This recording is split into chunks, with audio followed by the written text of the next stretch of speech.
Pada kesempatan kali ini, saya akan menjelaskan pengertian anabolisme. Anabolisme adalah peristiwa penyusunan pembentukan zat dari senyawa sederhana menjadi senyawa yang lebih kompleks, yang berlangsung dalam tubuh makhluk hidup. Penyusunan senyawa kimia umumnya memerlukan energi. Nah, misalnya energi cahaya dalam fotosintesis dan energi kimia dalam kemosintesis. Berdasarkan energi yang dipakai, dibedakan menjadi fotosintesis dan kemosintesis. Fotosintesis adalah peristiwa penyusunan senyawa karbon anorganik dengan bantuan energi cahaya. Pasti teman-teman bertanya, apa peran cahaya matahari dalam fotosintesis? Ya, jadi cahaya matahari berperan sebagai sumber energi. Besar kecilnya energi yang dikandung cahaya bergantung pada panjang gelombangnya. Cahaya matahari yang dapat digunakan untuk fotosintesis adalah yang memiliki panjang gelombang tertentu. Sebagai contoh, klorofil A hanya dapat menyerap secara maksimum cahaya dengan panjang gelombang sekitar 600-700 nanometer. Sedangkan klorofil B menyerap cahaya dengan panjang gelombang 400-500 nanometer. Sekian materi dari saya. Sejarah penemuan fotosintesis. Pada awal tahun 1600-an, seorang dokter dan ahli kimia, Jan van Helmont, seorang Finlandia atau sekarang bagian dari Belgia, melakukan percobaan untuk mengetahui faktor apa yang masa menyebabkan tumbuhan bertambah dari waktu ke waktu. Dari penelitiannya, Helmont menyimpulkan bahwa massa bertambah hanya karena pemberian air. Sekian, terima kasih. Baik, materi selanjutnya mengenai letak kloroplas dalam sel. Seperti yang kita ketahui bersama bahwa kloroplas adalah tempat berlangsungnya proses fotosintesis pada tumbuhan. Pada daun, kloroplas banyak dijumpai pada jaringan bunga karang atau spons dan jaringan palisade atau jaringan tiang. Dalam bagian-bagian kloroplas dalam sel terdapat bagian pertama yakni kutikula. Kutikula sendiri adalah bagian lapisan pelindung pada seluruh sistem tumbuhan. Selanjutnya ada epidermis atas dan ada stoma. Di gambar selanjutnya terdapat vakuola, klorofil, dan kloroplas. Klorofil sendiri adalah zat hijau daun yang dimana pigmen dimiliki oleh berbagai organisme yang menjadi peran utama dalam proses fotosintesis. Pada bagian gambar ketiga terdapat granum dan stoma. Gambar terakhir terdapat tilakoid. Dalam tilakoid terdapat lamela, membran tilakoid, dan bagian dalam tilakoid. Saya di sini akan menjelaskan tentang struktur fotosistem. Pada gambar struktur fotosistem, untuk bagian atas terdapat fotosistem molekul-molekul dan pigmen-pigmen tambahan. Pada bagian bawah terdapat pusat klorofil A dan elektron pembangkit dilepaskan dari sini. Dan pada gambar ini juga terdapat membran tilakoloid. Sekian dari saya. Di sini saya akan menjelaskan tahapan fotosintesis pada reaksi terang. Jadi reaksi terang adalah reaksi yang hanya bergantungan pada cahaya. Jika tidak ada cahaya, maka tidak akan terjadi reaksi terang. Dalam reaksi terang terjadi penyerapan energi matahari oleh klorofil untuk diubah menjadi energi kimia yang tersimpan di dalam dua molekul berenergi tinggi, yaitu ATP dan NADPH.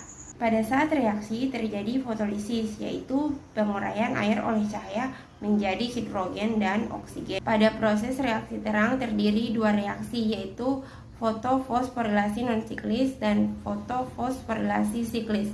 Pada fotofosforilasi non-siklis melibatkan fotosintesis 2 dan fotosintesis 1, sedangkan pada fotofosforilasi siklis hanya melibatkan fotosintesis 1. Yang lebih jelasnya lagi mengenai fotofosforilasi non-siklis dan fotofosforilasi siklis akan dijelaskan oleh teman saya berikut. Saya akan menjelaskan pada slide yang berikut. Teman-teman bisa melihat slide yang ada. Di situ ada gambar fotofosforilasi siklis dan non-siklis. Teman-teman bisa melihat bahwa fotofosforilasi siklis yaitu hanya melibatkan fotosistem 1, terus menghasilkan ATP dan tidak terjadi fotolisis air. Sedangkan fotofosforilasi non-siklis melibatkan fotosistem 1 dan 2 serta menghasilkan O2 dan NADPH dan terjadi fotolisis air untuk menutupi kekurangan elektron pada fotosistem 2.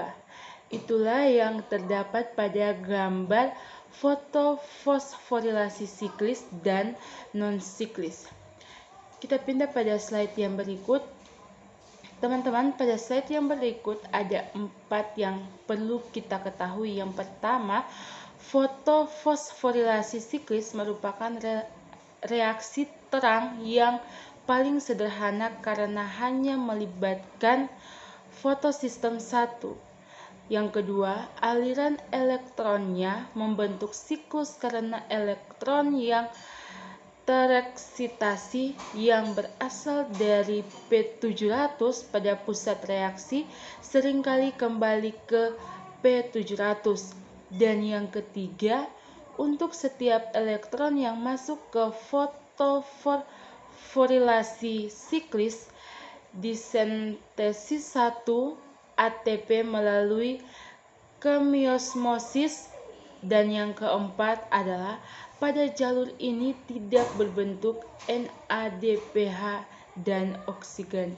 Baik, itulah yang bisa saya jelaskan. Selanjutnya akan dijelaskan oleh teman saya.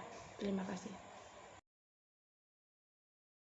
Di sini saya akan melanjutkan materi yang dipaparkan oleh rekan saya.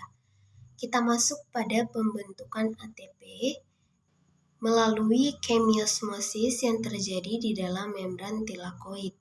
Untuk menghasilkan ATP, kita melalui proses yaitu pelemparan terima elektron atau pertukaran energi. Pada slide ini sudah ditunjukkan bahwa ada proses terjadinya pembentukan ATP.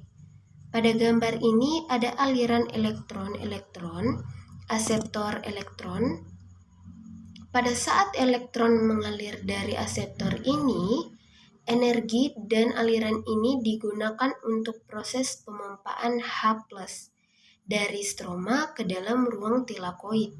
Akibat dari pemompaan H+, ruang tilakoid akan menjadi lebih asam dan di luar akan menjadi lebih basah. Nah, pada saat itu terjadi, ruang tilakoid berperan untuk menstabilkan pH-nya, sehingga H+ ini akan mengalir keluar melalui ATP sintase, yaitu enzim pembuat ATP yang bisa membuat ADP menjadi ATP. Akibatnya terjadi pembentukan ATP, sehingga pembentukan ATP itu terjadi karena adanya perubahan pH pada ruang tilakoid dan di stroma. Sekian, terima kasih. Saya akan melanjutkan presentasi kelompok kami.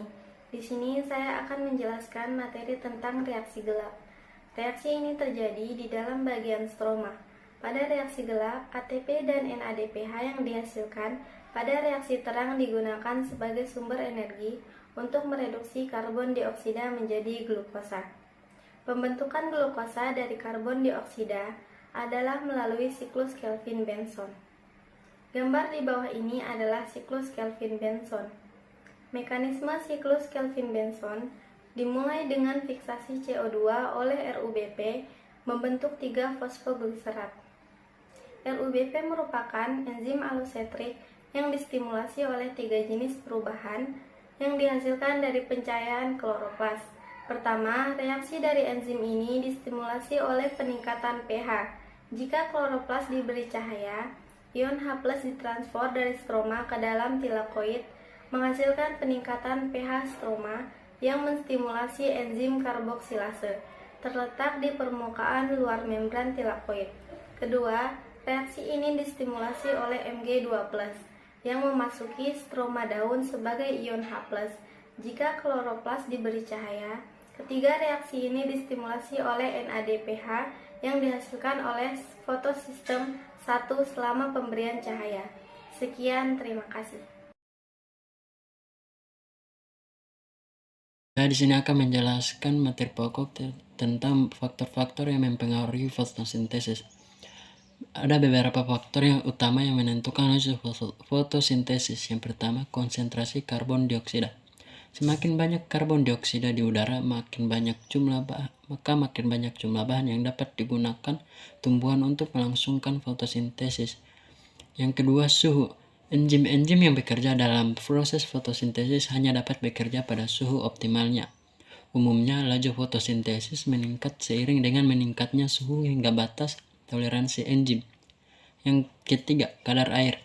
Kekurangan air atau kekeringan menyebabkan stomata menghambat penyerapan karbon dioksida sehingga mengurangi laju fotosintesis. Yang keempat, fotosintet atau hasil fotosintesis. Jika kadar fotosintat seperti karbohidrat berkurang, laju fotosintesis akan naik. Bila kadar fotosintat bertambah atau bahkan sampai jenuh, laju fotosintesis akan berkurang. Yang kelima, tahap pertumbuhan. Penelitian menunjukkan bahwa laju fotosintesis jauh lebih tinggi pada tumbuhan yang sedang berkecambah ketimbang tumbuhan dewasa. Hal ini mungkin dikarenakan tumbuhan berkecambah memerlukan lebih banyak energi dan makanan untuk tumbuh. Dan yang terakhir, cahaya dalam proses fotosintesis. Tanaman tidak dapat memanfaatkan semua pancaran radiasi matahari sampai ke permukaan bumi, tetapi hanya radiasi dengan panjang gelombang 340 sampai 760 UM atau radiasi tampak atau PAR yang dapat dimanfaatkan. Spektrum cahaya tampak atau PAR yang paling efektif dimanfaatkan oleh tanaman hijau untuk melakukan proses fotosintesis adalah merah dan biru. Terima kasih.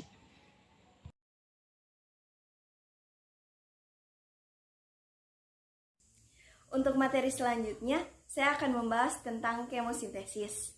Kemosintesis adalah reaksi biosintesis yang menggunakan energi dari reaksi kimia.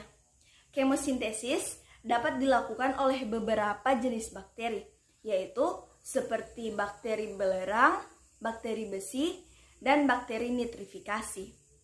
Nah, untuk nitrobakter, yaitu mengoksidasi nutrit menjadi nitrat.